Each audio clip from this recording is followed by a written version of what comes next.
Baby beard! Alright, I'm a delivery boy! Who is Hermes planning on killing? I think we should let the orphans run free. You've redeemed funds. Yeah, exactly.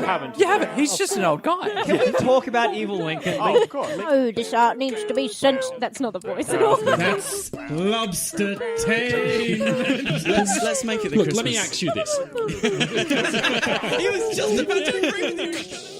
Oh, shut up and take my podcast. Oh my. Oh my. Oh my.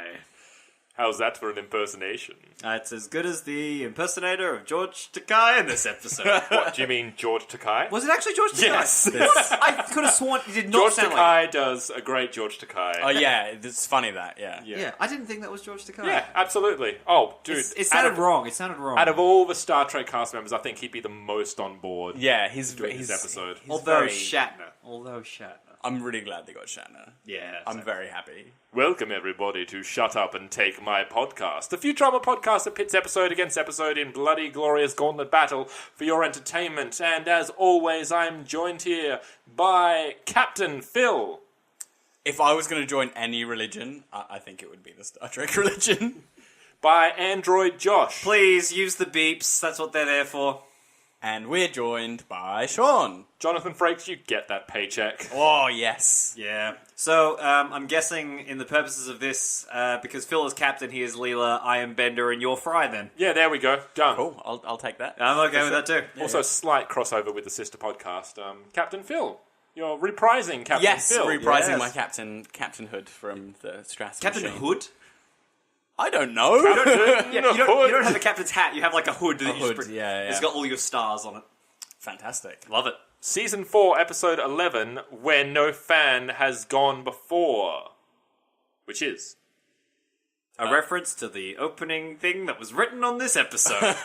When nobody has gone before. Yeah. The little tagline. TV show that could. Yes. Star the Trek. Tagline I from thought we were Star talking Trek. I thought we were talking about Curious George. The original series. Or, as the writers were originally going to call it, We Got Everyone But Scotty. Oh, that's a great title. That's a better title. It is a better title. So, yeah. the director for this episode was Pat Shinagawa, who's back from Where the Bugalo Roam. An episode probably weakest in its writing than its direction, I would say. Yes. Let's go with that. Well, Yeah. this is her swan song anyway. Okay. However, dear Pat, she won the Emmy for the Simpsons episode Eternal Moonshine of the Simpson Mind. Is that the one where Homer's bootlegging alcohol? No, I don't think so. This is 2008. Apparently he loses 24 hours of his memory and then has to recreate his steps for the last 24 hours to find out why his family's gone missing. Okay. I think it's meant to be a particularly dark episode. I'm not entirely sure.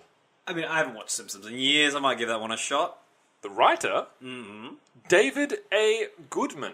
Ooh. This is sole credit. I love this. This episode got him a job on Star Trek Enterprise.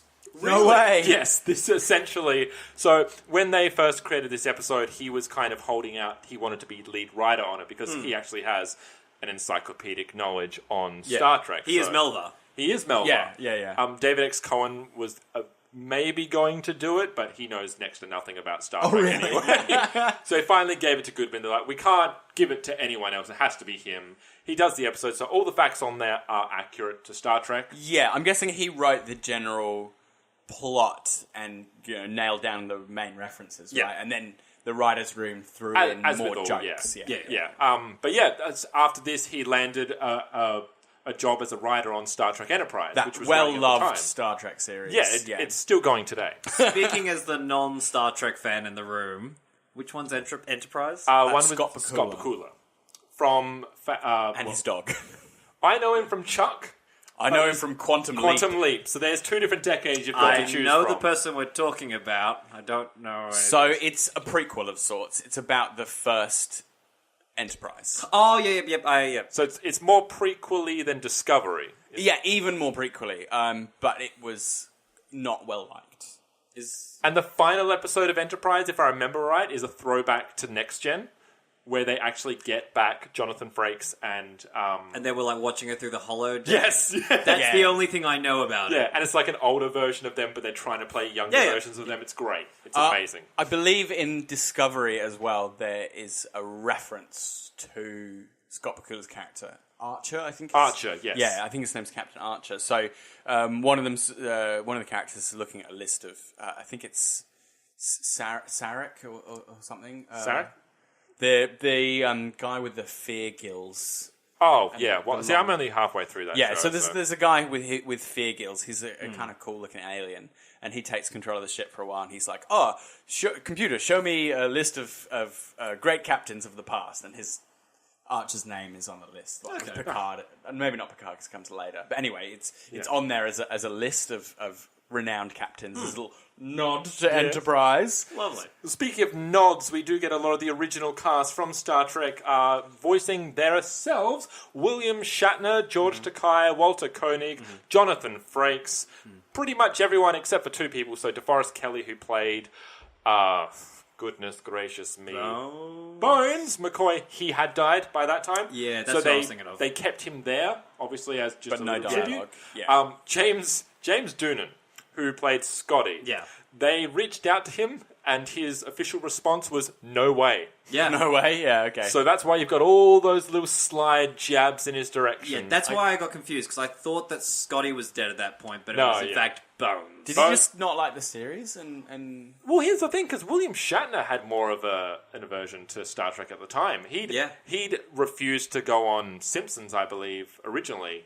But the only way I'll get into this. Actually, no, I'll get into it now. He didn't go on Futurama as himself as well, because Shatner's in Futurama. Not Futurama. I'm sorry, Family Guy.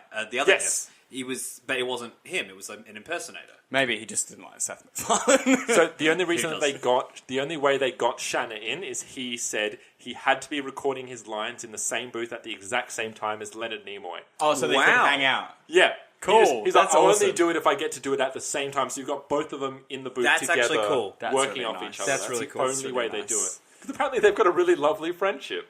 Speaking of really lovely friendship with things, Phil, Yes. what happens in this episode? Oh, right, okay. What is your I was friendship going to with ask the if they plot? got Uhura as well before we... Yes, Yeah, they yeah. did. Yes, yeah, great. She doesn't have much to say, though, really. No, she gets to do a little bit of exposition. Yeah, so I say introducing because also we've got Leonard Nimoy and Nichelle Nichols, but they have both come back from previous entries. Yes, but we are introducing course, yes. Melva, who is just Destructor, but as gas form now. Yeah, they're pretty much the same as the podcast villain. From The Chris Hardwick one. Radiorama. Radiorama. There we yeah. go. Very similar, I felt. So what is the plot of this episode? Oh, right. So this is the story of how Fry takes the rest of the Planet Express crew to the Forbidden Planet to recover all episodes of the original series of Star Trek. The Forbidden Yes. series. So the Forbidden series. And why's so, it been forbidden, Phil? So it has been outlawed because the Star Trek religion got so big it basically took over the world. Yes. And everyone was like, this is a bit much. yeah. And so they threw all the Star Trek fans into a volcano. But most importantly, the death that is befitting a virgin is the yes. exact word, so they throw them in volcanoes. Yes, with the line, "He's dead, Jim." He's dead, Jim. For each one. Yeah. Then shoot the episodes into the into a forbidden Stratosphere, planet. I guess. Yeah. Yeah. Omega-3, I believe? Omega 3, I think it's called. The TV series and the first, I don't know how it works, first 6 films? Yes. I don't know when Next Gen took over. Well, but this is where... And I think this is when we get into how we feel about the episode. But that's going to be a very interesting point as well, because it's like Next Gen doesn't exist. It doesn't exist, yeah. No. Except for Jonathan Frakes, right? Yeah. He Yes. just appears. This is That's the only nod they have to it. And when they get shot onto the planet, they get discovered by a mega fan who is also a staple of Star Trek. the plot lines. The erroneous gas. The weird energy creature. The crappy-looking effect. Yes. Who basically puts on a convention and, then Also, let me just- makes them fight the crew. Let me just gaslight the first malapropism that I just introduced into this podcast. I didn't hear it. I called it the erroneous gas. The erroneous gas? The erroneous gas. Yeah, The okay. erroneous... I don't think that's even remotely what I wanted to say. I wanted to say androgynous, I believe. I think that you've been overtaken by an erroneous gas. An erroneous I'm not gas. sure the gas is that androgynous. It's No, it's a definitely guy. male. Yes, definitely. Because we see his mother. Yeah, and his voice is definitely male. Still could be a female. It could be. They have gone past gender at that point. Yes. Except Mother is still pink and wearing glasses. I love her glasses. It's like the mother from Seinfeld. Yeah, that's absolutely what it is. George's mother. Can we get into why would an energy cloud need glasses? But first, we need to know how we feel about this episode. Sure. We can do that. We can follow the format, Josh. Sorry. So what do we think about her wearing glasses? Yes. Good question. Good question. I think it's a lovely touch. I think she just doesn't have eyes in general. But doesn't have anything. Well, he forms a hand at one point. Yes, he does. So he understands. Yeah, but human. I don't think he forms a hand. I think he becomes a hand rather than having a hand. He just. It's what he needs at the time. Yes, exactly. Plot point. So a few things that I will mention is that this episode is number 12 on IGN's top 25 Futurama episodes. Really? It was originally number 10 until they revisited it when the new series came out. Can I have a question only because IGN has burnt all bridges with me? Is there I any can better give you- ranking system? Thank you. I can give you this question. Yeah. Give it to me then. No, I've just given it to you. Thank you. And now you can give it back. Hey, Sean, ranking, non-IGN, go. There's none. Oh. No one else has ever ranked Futurama. No, Except- this episode, I meant. Yeah. Except for us. And of course, Farnsworth is still on his adventures with Pazuzu somewhere. Yes, not included. No Farnsworth. No Farnsworth. Well, if you get the voice actors from Star Trek to come and do your episode, you get like 6 of them. Yeah.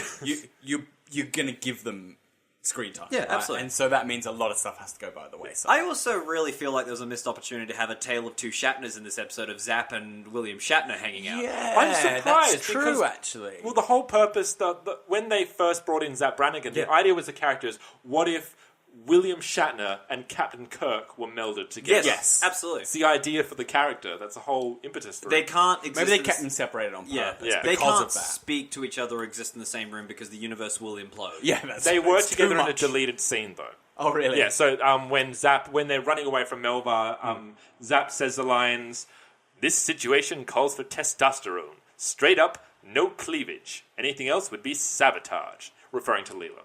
Yeah. And it's just got William Shatner in the background. So they're together on screen, but they don't have any dialogue together. Yeah. I'm trying to work out whether I like that or dislike it.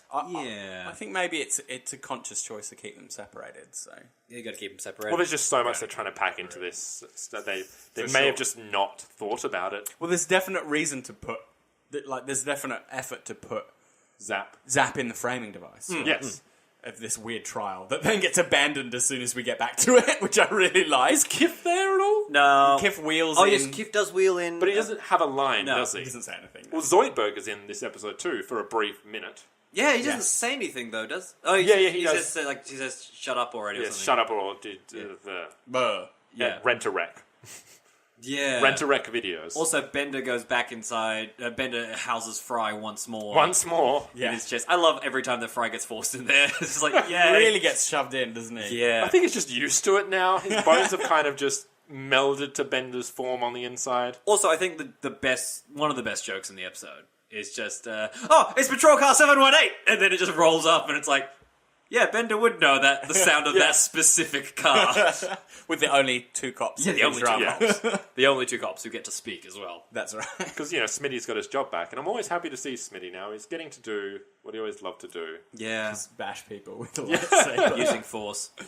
Yeah, So I'm getting a bit of a... Oh, well, here you go. I can also give you, while not a ranking, this episode was also nominated for the Nebula Award for Best Script by the Science Fiction Writers of America. This was up against Minority Report, Spirited Away, Finding Nemo, and the award was won by Lord of the Rings: The Two Towers. I was about to say, I was like, Spirit Away deserves it. And then you said 2000. I'm like, oh no, that deserves it. They melded great TV script. and film together for those particular awards. So. Because Yeah. there's not enough. Look, I don't think the script is that strong in this. No. I think it coasts a little bit on fan service. But I think that's conscious. I think Not they only- know that that's happening. Absolutely. Not only fan service, there is, because you guys are Trekkie fans, right? To a pretty big extent. I grew up on all 3 of the modern Star Treks. Okay. Yes. And I'm very much next gen. okay, cool. Because Yeah, me too. I have seen the new movies, and that's it. Yeah. So Wow, okay, I yeah. am like, anytime I see something new Star Trek, I'm like, Okay, cool. That's nice. And I understand the references. I am very much like, oh, I get that that's a reference to Star Trek, or I get that this is a reference to Shatner being awful, or this is a reference to the Gorn fight. But it's more... the things that I picked up on this episode, not being a Trekkie, is they're also making fun of Trekkie fans, because they're all called virgins, they're all called people with skin conditions, they're all 34 and living in their mother's basement. Yes. There's that moment of like, I had to take this out of the packet, and it's like it's no longer mint condition, and even when he wins, and he's like, more like episode 9, I'm like, okay, this is the Big Bang Theory problem. This is bringing in the people who don't know of the thing, but you are allowed to laugh at those people rather than... it does shit on the fandom What is interesting as well is that Okay. the cast is completely willing to shit on themselves as well. No Yes. one more than William Shatner. Oh, that was... Shatner, Yes. Shatner in his later years realised the best material is to make fun of everything dumb he did. Absolutely. It's great. Because he was very much not a fan of Galaxy Quest. Him doing the real Slim Shady is fantastic as well, because it makes fun of his spoken word stuff. Yes. It's so good. It's very self-aware. It's very good-humoured. Yes. Yeah. Like, it's very good-humoured of him to do that. And He makes what fun a great of song every pick. aspect of his career. Yeah. His acting, his directing, Yes, that his is one of singing. That is another fantastic just Shatner line in history. It's just like, oh yeah, in Star Trek 5, I got a great performance out of me because I respected me so much. It's like, oh, Shatner, yes, thank you for finally admitting that you were an egotistic asshole in the old days. Great, as long as he gets to do it with Nimoy. Yeah. Nimoy was Sending yourself up, a lot of respect for Yes. that, you know. Oh, and absolutely. I think that's what I think maybe has come to realise later, is sending yourself up and taking yourself not too seriously is what will maintain the fandom's love for what he's done in the past. Absolutely. Taking it over seriously and not being willing to laugh at its foibles will make people sour on it. Yes. And they won't go, well, you know, just because you were on the original series doesn't mean you're high and mighty. Yeah. And that's not the attitude he's taking, and that's great. I really appreciate It it. makes me think of Stan Lee as well. As much as people might be sick of the Stan Lee cameos, like it makes me think of his role on The Simpsons, where he just lives in the comic book store. And he's insane. And he's absolutely batshit insane. Where he stuffs the Thing into the Batmobile, and the kid's crying, and it's like, you broke it. Broke it or made it better. Stan Lee came back. Stan Lee didn't leave. Yeah. He's not the Hulk. I'm the Hulk. And it's just, you can't be mad at him. Yeah. You Yeah. can't. It's... Which is great. I think maybe some of the other cast get a little bit short shrift. Well, like Nichelle Nichols definitely does. She has maybe 2-3 lines, if that. and they don't get a lot of jokes about who they are as people. Like, I guess Takei gets a little bit of like, "Hey, I'm Japanese, doesn't mean I know karate." Yeah. and then does a karate Oh, job. set up and just pay off. or within the next scene. Walter Koenig got a really good one. It's just like, Walter Koenig became an actor. Not just an actor, but a well-rounded person with new friends and something and keys. And just the idea of having to constantly be asked to say one line every time. Nuclear vessels. Yeah. Oh, even that moment, again, it's a nice little bit of like character development with Bender. It's like, what about people who don't like Star Trek? And Walter Koenig's like, yeah. And it's like, you have to say it doubly long. And they're both Good like, damn question. it. Yeah, it's like, damn it. I love that. There's a good kind of riff into the idea of conventions as well, Yes. and the sort of what that has become for them in the years after Star Trek. It's like, you know, you could go back to this paradise. It was really wonderful. But, you know, you have to be involved in the convention. They're like, maybe not. Which Sean even raised Galaxy Quest. Galaxy Quest touches that same kind of thing, but it has more time to go into that, like, that hatred of con life. Yeah. That you have to put on this persona and be like, yeah, we love this. And then face all the fans who care so much more about this thing that you were involved in. Yeah. It must be such a surreal experience for the actors. They kind of just doing a job. They nail that realism because there are those hyper fans for everything who will always go up to the actor and the thing and be like, "Oh, when this happened and this happened," and it's like, dude, I don't remember. Yeah. So there's a what am I thinking of? So when the musical Hamilton, and I forget the name of the character, but he plays King Hamilton. George. And it is, you'll be back soon, you'll see. Still not seen Hamilton. You'll remember you belong to me. Yeah, neither of us have seen Hamilton, so And you're just on your own. There are audience members that will know, so shush. And then he gets asked constantly in conventions, oh, can you sing it? And he knows most of it, but there are just lines where he goes, da, da, da, da, and the crowd's singing along, and it's just like, yeah, dude, I did this like 10 years ago.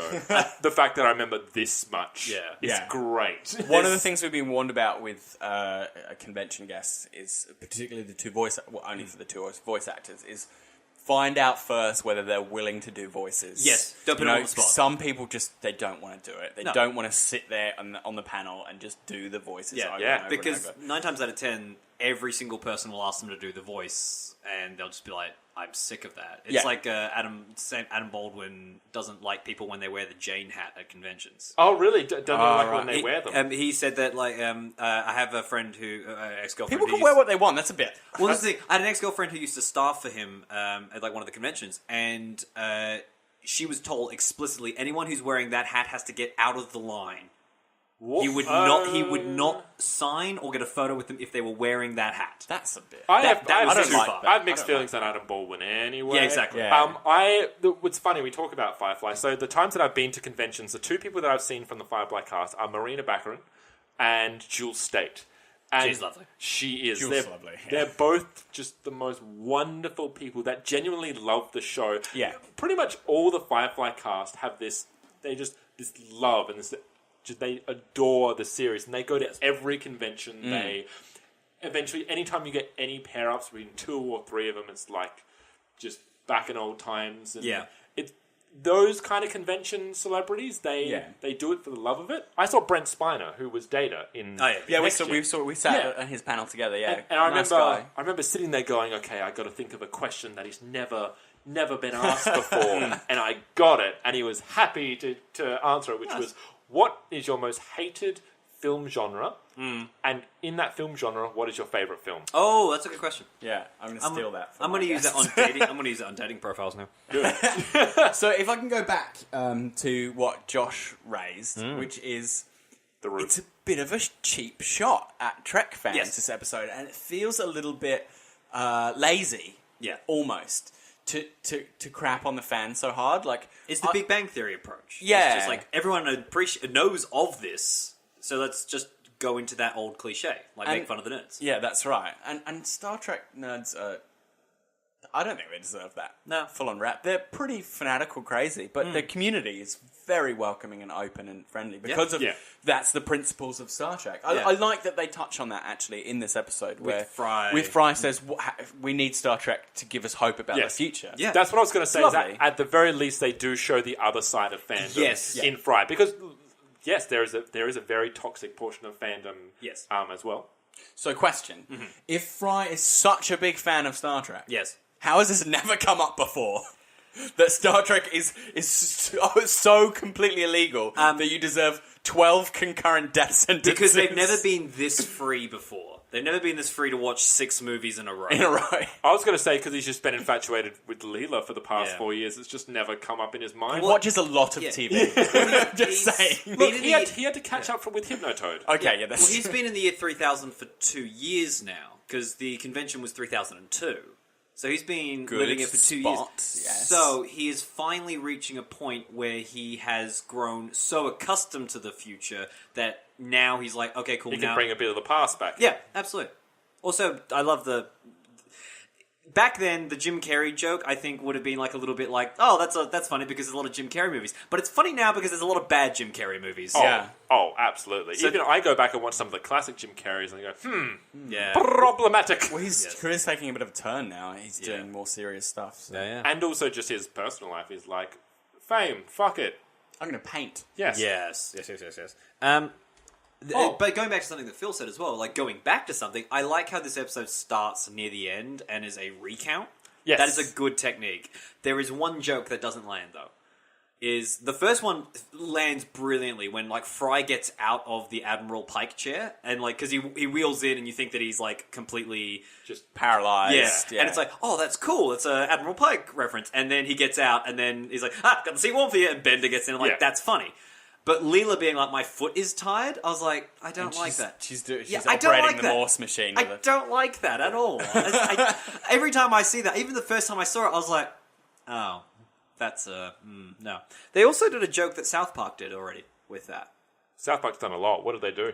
There's a joke where there's a kid who's come back after he's been in juvie because he got framed for setting the kindergarten teacher on fire, and the 4 kids, Cartman's crew, etc., were responsible. They blamed him, and they show the teacher, and the teacher is in the Admiral Pike chair with a burnt face, and she has the once for yes, 2 for no. Oh, really? Okay. And it's like exact same joke. And the cop's like, "What? Are you okay?" It's like, beep. It's like, was it this kid? Was he the one who did it? Beep.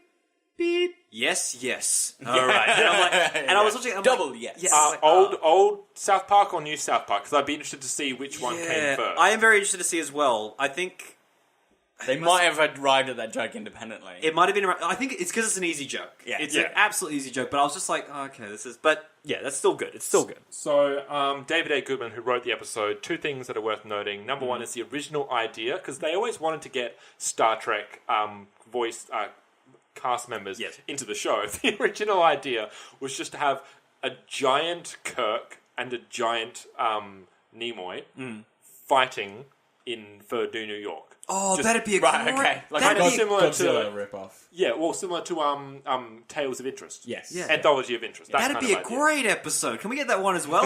Well, it's because then they eventually got the whole cast. Like, well, let's do something else. Except for Scotty. Except for Scotty. Also, the second thing is David A. Goodman, when he originally got the news that he was going to be writing this episode, he had 2 weeks to write it. Jeez. In the first week, he had jury duty. Oh shit. Holy wow. In the second week, he either sprained very badly or broke his ankle. That's okay. You don't need your ankle to write. No. I think, but you're probably on a lot of painkillers. I think that jury duty actually really helped the writing of this episode because it does, because you do feel trapped. Like they feel trapped on this like standard Star Trek-esque planetoid of just brown with several rocks. I've just got this image of him in the jury box with like his notebook and his lap, just like furiously thinking about a Star Trek episode. Or like if we go back now and find that particular case, this person was just wildly...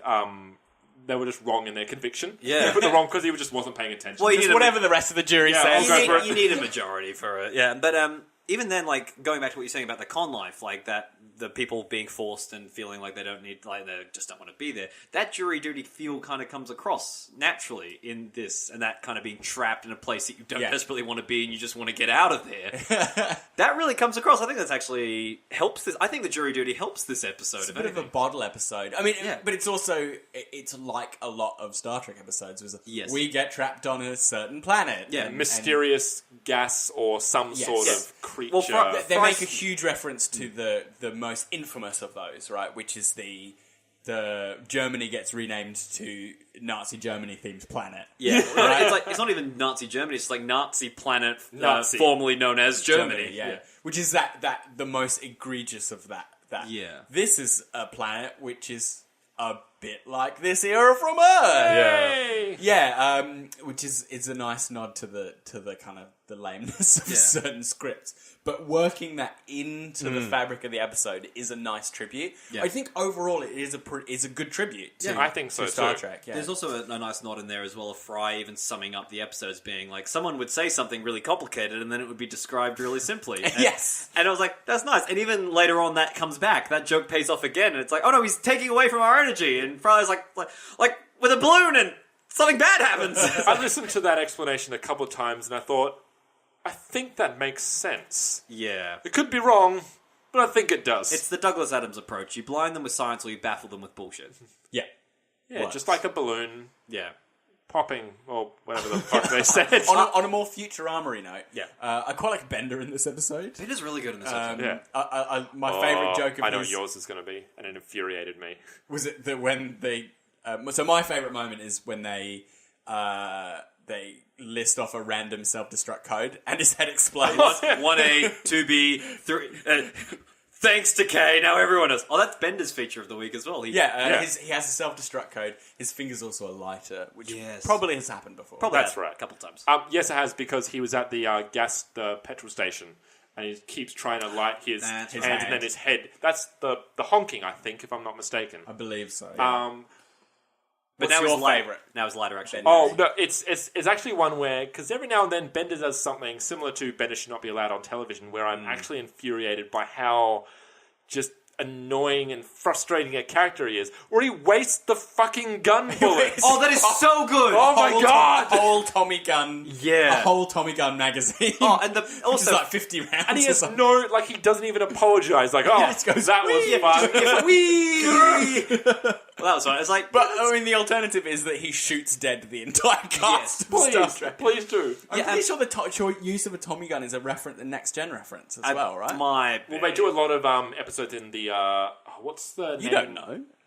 I'm saying it's why it might be. Yeah. Well, because there's a bunch of episodes where Picard pretends to be a popular sleuth from a book series. Yes, yeah, there's yeah. one where he Sold- guns down a lot of Borg in the That's the movie, isn't That's First one of the Contact. movies. Wait, Yeah, he Picard guns. actually wields a gun? Yeah. They're in the holodeck, and he is like a 40s gangster / detective. That's Yes. of the movie, because he's with Whoopi Goldberg and they're escaping Yes. the Borg. That's he- one I've seen. Yeah, and he has a Tommy gun. He gets a Tommy gun out and he guns down a load of Borg, Which is in the holodeck. It is amazing seeing Patrick Stewart. Patrick Stewart with a Tommy gun. Going, "Ah!" Oh, just it's one of the best moments of TV ever. Well, because Patrick Stewart was a person who originally wasn't really kind of on board with the Yeah. whole Star Trek sci-fi thing, and he warms up as the production of the series progresses. He basically got told behind the scenes by some of the actors, like, lighten the fuck up, and then he did, and he was Okay, having I fun with will. it. Give 'Cause me a Tommy gun. Yeah, well, because he was just like, to begin with, apparently, he was just like, I'm a Shakespearean actor, I'm too good Yeah. for this. And it was like, hey, harden the fuck up and just get over it. Just do it. Um, I mean, also, having listened to a bit of the next conversation, so we're both listening to a podcast we're both listening to about Star Trek, Yes. The Next Generation, they do episode by episode. If you can forgive him for being a little bit cheesed off recording that first that season of Star Trek is very bad. Yes. It like Just some a of those horror. episodes are 2 out of 10. There are documentaries that are dedicated to kind of the tumultuous beginnings of Next Gen. It's just it should have failed. Yeah. It doesn't get good until like 4 seasons in. Yeah. Sounds And the seasons are like 20 episodes long. It's a lot of crap. tying into that Bender joke that infuriated you. We talk about Futurama Yeah. a bit more. That's why I was bringing you back. The Bender joke that infuriated you. I love the ingenuitiveness of Fry being like, we can tie these caterpillars together to make a bow and arrow string. And I'm like, yeah. I was like, yeah. And then he tries it and it's like, ugh, that's horrible. Also, Bender is attracted to Uhura. Okay, explain. Because he's doing the fan dance and he does his Oh, eye. yeah! Oh yeah. He zooms in, he's like, ooh. And it's like, not even like neat photograph like he does when Kif was giving birth. No, his eye, he's like, I am completely focused. Yeah, Oh, there's another way that Shatner shits on himself, which is allowing the line of what was the heroic deed that Uhura did? You kissed I'll Shatner. kiss Shatner. Also, he does, the animation is the Gorn animation fight. He even does like the simple like, Yes. and Leela just, He also tears his shirt Yeah. open to the exact same kind of dishevelment just to as in scratch that fight. himself. and Yeah. Leela kicks his ass. I even like, it was like, I threw my shoe. It's like this, and he throws it to Kai's face, and he's just like, my foot's cold. And it's just like, but What a wuss. it's also, Leela is attracted to Shatner, but not Zap, because Shatner is none of the weakness of Zap. Because they make out. Yes. And you know what? Also, kind of, I would wager though, similar to Zap, she hasn't gotten to know William Shatner yet because she was originally attracted to Zap Brannigan. Yeah. Until the morning after. However, I think that there is none of the neuroses or terribleness of Zap in Shatner in this. I'll give him time. Yes, give him time. But also, Shatner is young Shatner in this. It's the thing with the heads. The heads are always the youngest. Always the most memorable era of their life. Yeah. Yeah, not when they're very old. Yeah, it's weird. It's just a Futurama thing. It's just the Futurama thing. Also, but there's a happy ending for the Star Trek crew. Except for losing all their bodies. Well, which- no, they go back. Nimoy, he got it Yeah. and then got it taken away. That's Immediately, awful. yeah. Here's the thing, they're getting him back, though. Because it indicates that they want to go back to Melvar's planet. Because it was like, we had all this, we never Yeah, but aged. then they found out that it was going to be just dealing with one Star Trek Oh, fan. They're like, I- get us the You see, fuck out I of here. take that the other way around. I take that they realize that they only need to deal with one fan and they get, like, paradise. I take it No. Yeah, They're but clearly, Shatner they're clearly saying... says, get us the hell out of Yeah, here. when I say get us out of here, I think he means off the ship. No, I take it. no. You see, I take it as a happy ending. I take it as a happy ending. I take it as a happy ending. wrong. No, You're that's wrong. wrong. I- wrong. They're basically like, it's a because otherwise the joke doesn't work. That It's is- like, it's a paradise. it's Yeah, legitimately but you have to the deal joke. with one fan, and they're like, nah, not Not worth it. being being fully Trekkie. That's why I take it the other way around. It's just wrong. So you don't I'm need to be a sorry. Trekkie to get Yeah. it. It's just wrong. It's a bait and switch. I mean, Nathan Fillion would do that at a drop of a hat. That's Nathan Fillion. Yeah. Let's go on to a vote. Oh yeah. What are we up against? Where's Jurassic Park versus Where No Fan Has Gone Before? Jurassic Park. Yeah, Jurassic Park. This is a fun episode. They treat it pretty well, but it's pretty clear it was written in a week. Yeah. I just don't think the script is very tight. There's a smattering of jokes that don't really work. Yeah. They treat the subject material with nice levity and respect. It's not an awful episode where they just miss the mark, but it feels a bit slapdash, and they kind of coast on the goodwill of the fact, hey, we're doing a Star Trek episode. People are going to enjoy this. For every way they treat this episode and the source material well, for everything they do nicely to Star Trek, they do like two things not so nice. Yeah, to it. So yeah, it's they're a bit cheap. Yeah, exactly. It's one step forward, two steps back. Every progress of this, I think it's a fine episode. I think that the storytelling element is fantastic, but it's nowhere near as good as Park. So I'm voting for Jurassic Park, but I will say I disagree with you. I think this is a very strong episode. Okay, yeah. I think it's really tightly written. I think considering their time constraints, it very much has the Futurama charm and matches it with kind of their inspiration well. Yeah. You're kind of tying together. It's kind of indicative of the fact that we spent half this podcast talking about Star Trek. You can't really escape that. And I think you've got you're bringing out the charm of Bender, the charm of Fry, letting Leela be a badass, and you've really streamlined the amount of Futurama characters you need there because they're boosted up. And you've got a good antagonist in Melva. So I don't need a lot of... I got a lot of laughs out of it. I've got a whole bunch of quotes here. Yeah. But Jurassic Park to me is a stronger episode of the two. Yeah, it's the thing is though, even with Melvar, they cheapen him near the end of the second act. By making him live in his mum's basement. Yeah, by immediately making him going from being relatable to just like, back to the problem that we have, Phil, of just like, look at the nerds, look at those nerds, Yeah, they're funny nerds. Shitting on the fans is probably my least favourite thing of this episode. Yeah. It feels that's the bit I feel is a bit cheap. Yeah. And a bit flabby. Fair enough. Yeah. I'm a nerd, and I wasn't really too bothered by it. Oh, I'm not triggered. I know nothing about Trek, and I'm okay. And we've filthy got nerd. we've got a voice. I think we can pick anyone from Star Trek. Anyone that appeared on Star Trek in this episode. Okay, I'm the real Shady. Yes, the real Slim Shady. The real Slim Shady. Please stand up. Were you trying to remember the words to Slim Shady? Yes. Yes. he found a way. Yeah. That's me. I'm done. It's not a very good Shatner impression, but I'm sticking it out there. I was Welshie. Yay! Good old. We didn't even really talk about Well, Welshie in Welshie. this episode He's the rule of three joke. Every time that Melvar gets angry, he just zaps Welshie until he explodes. implodes in himself. It's a double joke as well because he's a red shirt, and Yes. the red shirts have to die. So. Yeah, Phil. I looked at Phil, and it was just we were like red shirt. Also, Scotty, James Doohan, he was Scottish, wasn't he? I'm assuming that's the joke. Chris, can we get a ding or? Yeah. Pretty sure he's Scottish. Yeah, he's not doing a stupid accent. No, because No. Welsh, I just find that's hilarious that Scotty He's was just called incomprehensible. Scotty just because he's Yeah. Scottish. Yes. Oh, Fucking hell. We talk about laziness. Oh, Fry's love of Welshie as well. He's the only one that like screams. Oh, like it's tragic. yeah. Yeah. Well, I did it before, so it's a bit of a cheat, but I need to think of a line now. What? Just because I am Japanese, you assume that I know karate? When have I given you any reason to believe I know karate? You sound like George Takei via the Shakespearean School of Acting. Well, he was a Shakespearean trained actor. Oh well, this is now. There you go. They're just George Takei. Allow me to I've just gone deeper in. I was about to say you sound like George Takei via Patrick Stewart. Engage. Oh my. So everyone, if you would like to continue us being the number one podcast, engage with us via babybeardmedia@gmail.com. Find us on social media. Oh my. and say hi to us. We like that. And if you also don't really know anything about Star Trek, like your good old friend Josh, give us 5 stars. And if you do know things about Star Trek, give us 5 stars so that Sean can keep talking like George Takei every episode. Every week. Oh my, and do that on the desktop icon of iTunes if you have it in any form, because iTunes is how you can rank and rate us. Lovely. Make it so. Oh, yes. And if you would like to come back to us next week, which of course you do, you can join us in our viewing, followed by discussing of The Sting.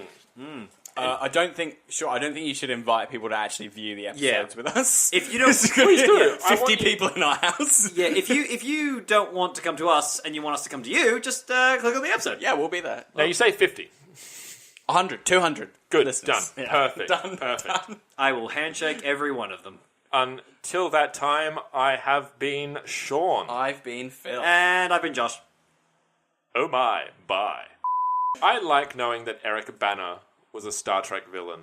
Oh, he's got one of the best lines in all of Star Except Trek. they squished his face, or they stretched his face to make him... They Romulan'd his face. Yeah, up and- but they do it in the shot. Yeah. Instead of, on his face. So everything looks What, they fucking ju- weird they- whenever he's on screen. So they just 4-3'd his face. Pretty much. He has a- it looks awful. He has a line in that film that I still quote to this day when playing Mario Kart.